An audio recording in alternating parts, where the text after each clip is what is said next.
오늘 우리에게 허락하신 하나님의 말씀입니다. 마태복음 4장 12절부터 17절까지 말씀을 같이 보도록 하겠습니다.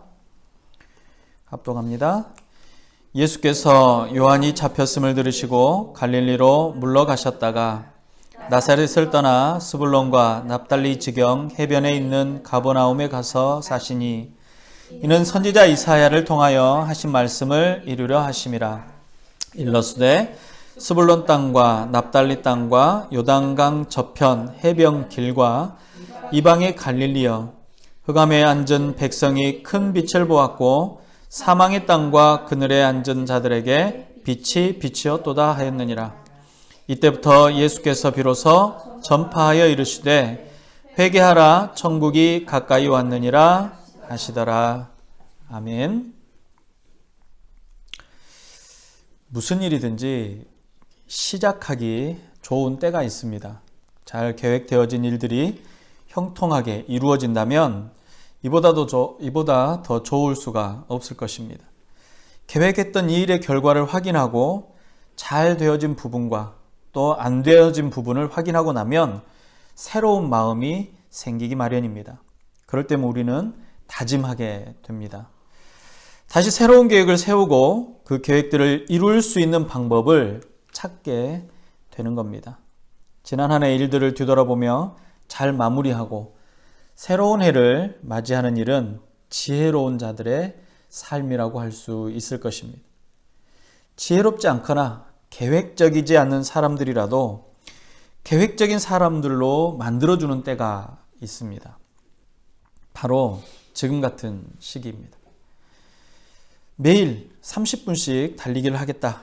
새해는 금연을 하겠다. 올해는 내가 원하는 과정을 통과하겠다. 또는 대학에 합격하겠다. 시험에 합격하겠다. 또 건강을 위해서, 사업이나 산업을 위해서, 또 더 나은 미래의 삶을 위해서 계획을 세우고 실천해 나갑니다. 그런데 문제는 이런 다짐들이 오래가지 않아서 그 동력을 잃어버린다는 겁니다. 그럴 때 하는 이야기가 바로 작심삼일이다 라는 이야기입니다. 신념을 갖고 다짐할 때 뭔가 목표를 세우고 다짐을 했는데 3일이 되고 가장 큰 고비를 만나게 됩니다. 보통 3일이 되기 전까지는 잘 하던 사람들도 3일째 되는 날 고비를 맞이하게 된다고 합니다. 그래서 보통 이 3일을 잘 보내고 나면 절반은 성공을 했다라고 이야기합니다. 그런데 우리가 이렇게 생각해 볼 수가 있습니다. 작심삼일을 120번만 하면 1년을 처음에 마음 먹었던 것과 변하지 않고 보낼 수 있다는 사실입니다. 그래서 계획을 잘 세우는 것도 중요하고 그 계획을 잘 이루는 것도 중요합니다. 혹시 작심삼일이야 라고 생각하고 벌써 실패 경험을 하셨다면 다시 한번 작심삼일에 도전해 보시기 바랍니다. 이제 119번 도전할 수 있는 기회가 올해 주어진 겁니다. 온 우주가 생성된 이래 가장 중요한 계획이 있었습니다. 인류에게 들어 인류를 또 온 우주를 물들였던 죄의 문제를 해결하는 계획입니다. 이 계획을 작정하신 분은 만물의 창조의 주인이신 하나님이십니다. 그분의 계획은 빈틈이 없고 변질되거나 혹은 실패할 수는 없습니다. 창조의 때처럼 말씀으로 그 계획을 선포하셨습니다. 선포되어진 계획들을 이제 완성하려고 하십니다. 창조주의 선포는 모든 인류와 온 우주의 회복이 선포되어지는 중요한 사건입니다. 그 정점에 구원자요 메시아이신 예수님의 사역이 시작이 되어지는 것입니다. 광야에 외치는 자의 소리가 온 유대의 땅을 흔들었습니다. 회개하라, 천국이 가까이 와 있다. 메시아로 오시는 예수님의 사역 중에 가장 중요한 사역이 있다면 그 주제는 바로 천국입니다. 그 천국을 선포하고 천국 백성을 삼으시려는 하나님의 계획을 선포하시는 겁니다. 그래서 예수님의 사역의 중심은 천국입니다. 하나님의 나라. 인간의 관점에서 바라보았을 때는 인류의 회복과 거룩함이 주제일지 모릅니다. 인간이 어떻게 하면 거룩함으로 하나님께 나아갈 수 있을까? 어떻게 하면 하나님 앞에 설 수 있을까? 어떻게 하면 우리가 회복할 수 있을까가 인간에게 주어진 주제라면 하나님의 관점, 하나님이 바라보는 관점에서의 주제는 사실은 하나님의 나라입니다. 하나님의 나라는 창조의 이유가 됩니다. 하나님께서 이 모든 우주를 창조하신 이유는 바로 하나님의 나라를 세우시기 위함입니다. 온 우주의 질서가 회복되어지고 결국 인간의 구원이 이루어지는 것, 그것의 결국에 아주 마지막은 뭐냐? 바로 하나님의 나라가 이루어지는 것을 말하는 겁니다. 결국 인간의 구원은 하나님의 백성으로 살아가기 위한 조건일 뿐입니다. 인간의 거룩함은 하나님의 백성이 되기 위한 조건이라는 것입니다. 그런데 이 외침은 유대인들에게만 들리는 유대인들에게 한정된 외침이 아닙니다. 아기 예수의 탄생이 유대인에게만 의미 있지 않다는 것을 아기 예수를 영접했던 사람들의 면면을 보면 알 수 있습니다. 그들은 성직자도 주권자도 유대인들도 아닌 이방인들과 주술사와 천문학자들 그리고 양을 치는 목자들이었습니다. 그들 가운데는 아랍인이나 아프리카인들도 함께였을 것입니다.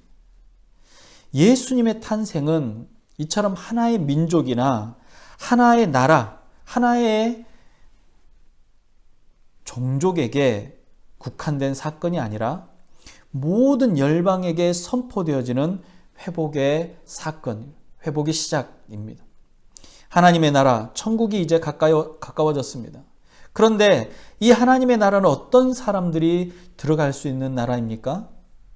하나님의 나라가 가까이 와 있다고 해서 아무나 들어갈 수 있습니까? 에스컬레이터가 내 앞으로 착착착 다가왔기 때문에 나는 그냥 서 있기만 하면 쑥 하고 그 나라로 들어갈 수 있습니까? 아닙니다. 누구에게나 가까이 와 있는 하나님의 나라는 회개하는 사람만이 들어갈 수 있는 나라입니다. 성경은 천국에 들어갈 수 있는 자격을 분명히 말해줍니다. 천국은 세상을 살아가는 동안 의로운 삶을 살아가는 사람들이 들어가는 곳이 아닙니다. 많은 곳에 기부를 하고 많은 사람을 돕고 전쟁을 평화로 이끌고 세상에 평화를 선포하는 사람이 천국에 가는 것이 아니라는 것입니다. 예수님께서 세리인 마태를 부르시면서 그 자격, 그 기준에 대해서 말씀하십니다. 마태복음 9장 12절과 13절은 이렇게 말합니다. 예수께서 들으시고 이르시되 건강한 자에게는 의사가 쓸데없고 병든 자에게라야 쓸데있느니라. 너희는 가서 내가 긍휼을 원하고 제사를 원하지 아니하노라 하신 뜻이 무엇인지 배우라. 나는 의인을 부르러 온 것이 아니요 죄인을 부르러 왔노라 하시니라. 그랬습니다. 예수님께서는 의인을 부르러 오신 것이 아니라 죄인을 부르러 오셨다라고 분명히 말씀하십니다. 죄인을 불러서 그 죄인을 멸망의 길로 떨어뜨리려고 하시는 것이 아니라 죄를 물어 그 죄를 징계하려고 하시는 것이 아니라 죄인을 불러 회개시켜서 구원하시려고 오셨다라는 것입니다. 마태의 집에서 식사하는 예수님을 향해서 바리새인들과 죄인들과 함께 식사한다고 또 죄인들과 함께 있는 그 자리 눈으로 볼 수 없다라고 말하는 그 성직자들 혹은 바리새인들이 예수님을 공격할 때 예수님께서는 이것이 바로 당신의 사역임을 분명히 말씀하셨습니다. 바리새인들은 자기들 스스로가 하나님의 율법을 공부하고 연구하고 지켜내는 의인이라고 생각했습니다. 그러나 세상에 의인은 없습니다. 어느 누구도 하나님의 율법을 온전하게 지켜낼 수 있는 의인은 없다라는 겁니다. 그 율법을 철저하게 지킨다고 그 노력을 하고 수고하고 애쓴다고 할지라도 매 순간 죄를 짓는 것이 사람이라는 겁니다. 인류라는 겁니다. 하나님의 율법을 완벽하게 지킬 수 있는 사람은 단 한 명도 이 땅에 존재하지 않습니다. 율법은 우리의 죄를 확인시켜주는 거울과도 같은 것입니다. 내가 얼마나 죄를 미워하고 싫어하고 멀리 한다라고 외치고 말하고 생각하고 있지만 결국 죄의 오물을 뒤집어 쓰고 있는 자신임을 깨닫게 해주는 것이 바로 거울입니다. 바로 율법이라는 것입니다. 결국 율법이나 양심은 우리로 하여금 우리가 죄인임을 깨닫게 하는 도구라는 것입니다. 그 죄를 깨닫는 사람만이 돌이켜서 회개하고 돌이켜서 회개할 때 구원을 받는 것입니다. 세상의 의인은 한 사람도 없습니다. 모든 인류는 아담의 후손입니다. 아담 이후로 태어나는 아담의 족속들, 아담의 혈통으로 태어나는 모든 인류는 그 후손들에게 아담의 죄가 유전이 되어져 왔습니다. 로마서 5장 12절은 그 말씀을 이렇게 말합니다.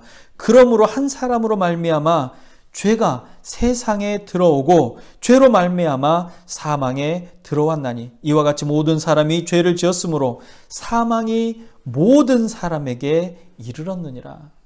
단 한 사람도 예외 없이 모든 사람에게 사망이 임하게 됐다는 겁니다.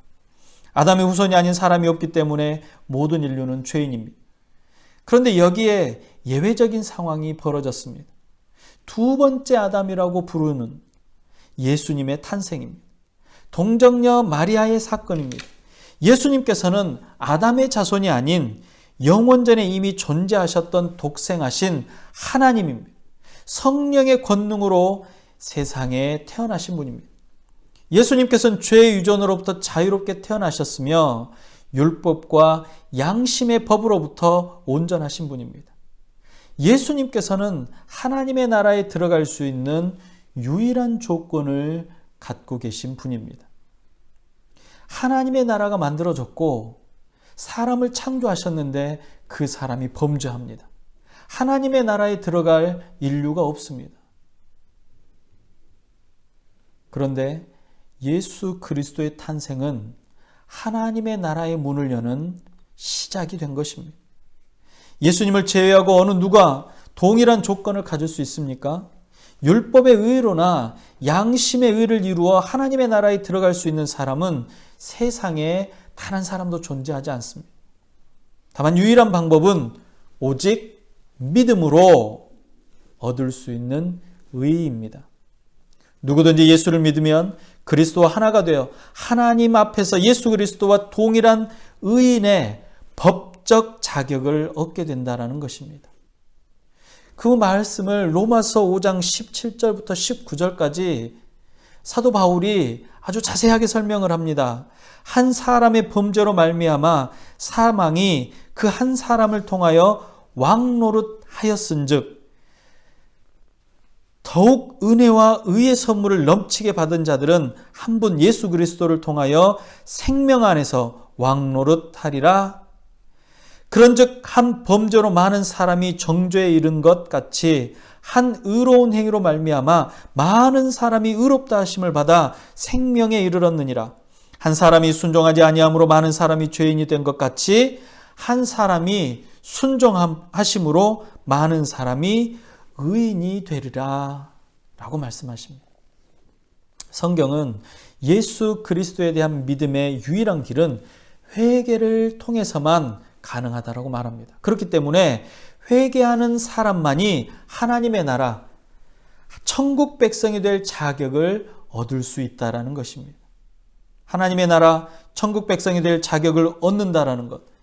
회개한 죄인만이 그리스도를 영접하고 구원을 얻는다라는 것을 말합니다. 회개는 죄에 대한 나의 태도를 바꿀 뿐만 아니라 더 이상 그와 같은 죄의 행위를 그 자체를 포기하는 것을 의미합니다. 죄를 뉘우치고 슬퍼하는 태도로만 회개한다라고 말하지 않습니다. 온전한 회개는 자신의 인생의 목적과 목표를 돌이켜서 하나님께 돌아가는 행위를 말하는 것입니다.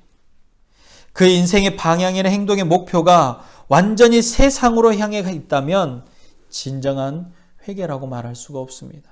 여전히 나는 세상의 목표와 세상의 계획과 세상이 원하는 것들을 중요하게 생각한다면 그것은 회개라고 할 수가 없다는 겁니다.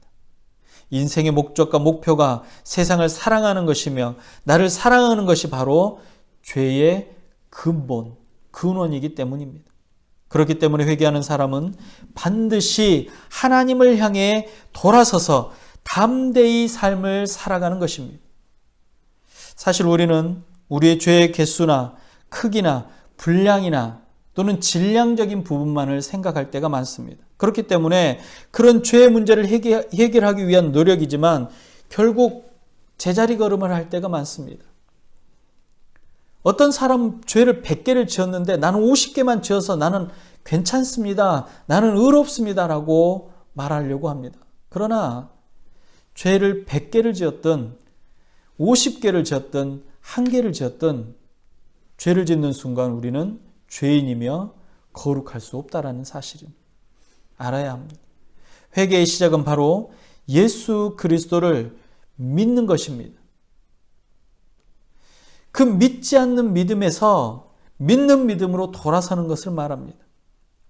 요한복음은 말합니다. 죄에 대하여라 함은 저희가 나를 믿지 아니하며, 예수님께서는 자신을 믿지 않는 것이 죄라고 말합니다. 우리가 먼저 회개해야 할 죄는 율법적인 죄나 양심적인 죄에 대한 것이 아니라 하나님의 사랑을 거부하고 메시아이신 예수님을 믿지 않는 것, 우리가 하나님 앞에서 회개해야 될 가장 큰 죄요, 가장 중요한 죄라는 겁니다. 새로운 해를 맞이하고 새로운 계획들을 세워 의미 있는 삶을 살아가기를 원하는 때입니다. 그런데 그 모든 계획과 목표가 오직 나를 위한 것입니까? 혹은 세상적인 목표만을 위한 계획입니까? 창세전에 세우신 하나님의 계획에 분명히 저와 여러분들이 동참하시기를 바랍니다. 예수님께서 비로소 전파하기 시작하기 위해서 가버나움으로 가셨습니다. 가버나움은 나사렛을 떠난 예수님의 주요 사역지입니다. 이곳에서 예수님께서는 백부장의 종과 왕의 신하의 아들, 베드로의 장모, 중풍병자, 각종 병자들을 고치신 곳입니다. 또한 귀신 들린 사람에게 귀신을 쫓아내신 곳이기도 하십니다. 예수님께서는 가버나움에서 이렇게 수많은 기사와 이적들을 행하시며 일반인으로는 할 수 없는, 보통 사람들로는 볼 수도 없는 하나님의 권능을 행하셨습니다. 그런데 가버나움 사람들은 이렇게 많은 기사와 이적들, 하나님의 권능을 목격했음에도 불구하고 회개치 않고 예수님을 영접하지 않습니다. 소돔보다도 더 악하다는 이야기를 듣게 되고 하나님의 심판에 선고를 받습니다. 예수님의 예언대로 로마와의 전쟁에서 건물 위에 건물이 하나도 남지 않고 완전히 파멸이 되는 장소가 바로 가버나움입니다. 나와 나의 가정, 우리와 우리 교회도 마찬가지입니다. 거룩함으로 오시는 주님의 능력이 우리 안에 가득합니다. 주님의 권능이 우리의 공동체와 함께 하십니다. 사람의 생각과 사람의 힘으로는 도저히 이룰 수 없는 일들이 우리의 삶과 우리의 교회를 통해서 일어날 것입니다. 그런데도 우리는 예수 그리스도를 믿지 않는 어마어마한 죄 아래 있습니다. 그렇습니까? 돌아봐야 합니다. 예수 그리스도를 믿어야 합니다. 우리의 삶 곳곳에 하나님의 관심과 관여하심이 가득한데도 감사하지 않고 오직 자신만을 위해서 산다면, 회개치 않는다면 가버나움의 교훈이 바로 우리의 교훈이 될 것입니다. 주님은 우리를 향해서 주변을 돌아보라고 말씀하시고 주변을 살피라고 말씀하십니다. 그 주님의 말씀을 믿고 따르는 행위 자체가 예수 그리스도를 믿는 믿음입니다. 믿지 않는다면 주님의 말씀을 따를 이유가 없겠죠. 그리고 주님의 말씀이 아닌 자기의 생각과 뜻대로 삶을 살아갈 것입니다. 새해를 맞으며 계획하는 일들이 형통하시기 바랍니다. 무엇보다 메시아로 오신 예수님을 알아가는 계획들이 세워지시기를 주님의 이름으로 축복합니다. 특별한 삶의 자리에서 역사하신 하나님의 은혜가 풍성하시기 바랍니다. 보다 더 축복하는 것은 이미 가까이 온 하나님의 나라의 백성으로 합당한 삶을 살아가시는 여러분들이 되시기를 주님의 이름으로 축복합니다. 기도하겠습니다. 사랑이 많으신 주님, 은혜가 가득하신 주님, 주의 은혜를 감사하며 주님 우리에게 허락하신 복을 감사합니다. 회개하라, 천국이 가까이 왔다라고 말씀하셨습니다. 천국은 가까이 왔는데 회개치 않는 자들이 있습니까? 이 시간 회개하게 하여 주시옵시고 예수 그리스도를 믿는 믿음을 굳건하게 갖게 하여 주시옵소서. 오직 주님만이 우리의 구주가 되시고 메시아가 되심을 고백하며 주님 오시는 그날까지 멈추지 않고 달려갈 길을 다하는 주의 백성들이 되게 하여 주시옵소서. 새로운 해를 맞이합니다. 전 세계가 정말로 아프고 힘겹고 고통스럽습니다. 정말 이러다 멸망하는 것이 아닌가 생각이 들 때도 많습니다. 이러한 때에 오직 그리스도 예수만 바라보고 주를 믿는 믿음 안에 거하는 자들이 될 수 있도록 허락하여 주시옵시고 주님 우리에게 말씀하셨던 것처럼 연약하고 힘겹고 아픈 이들을 돌아보는 주의 백성들이 되게 하여 주시옵시며 예수 그리스도를 드러내는 자들이 되도록 허락하여 주시옵소서. 2021년 한 해가 예수 그리스도를 더 알아가는 한 해가 되게 하시고 2021년 한 해가 예수 그리스도와 동행하는 한 해가 되게 하시며 회개하며 천국이 가까이 왔음을 몸과 마음과 생각과 뜻으로 경험하는 자들이 다 되도록 축복하여 주시옵소서. 허락하여 주시옵소서. 우리를 구원하신 예수님의 이름으로 감사하며 기도드리옵나이다. 아멘. 기도하겠습니다. 지금은 죄와 사망의 권세로부터 구원하신 예수 그리스도의 은혜와 창세전부터 이 모든 일을 계획하신 하나님 아버지의 극진하신 사랑하심과 성령님의 감화, 감동, 위로, 교통 충만케 하시는 은혜가 회개하며 예수 그리스도를 믿고 돌이켜 하나님의 나라를 소망하고 하나님의 뜻을 구하며 하나님의 계획 가운데 있기를 다짐하는 죄 모든 백성들의 머리 위에와 각 가정의 머리 위에 지역과 교회 위에 아프고 힘겹고 고통스러워하는 세상의 많은 이들 머리 위에 이제로부터 영원토록 함께 있을지어다. 아멘.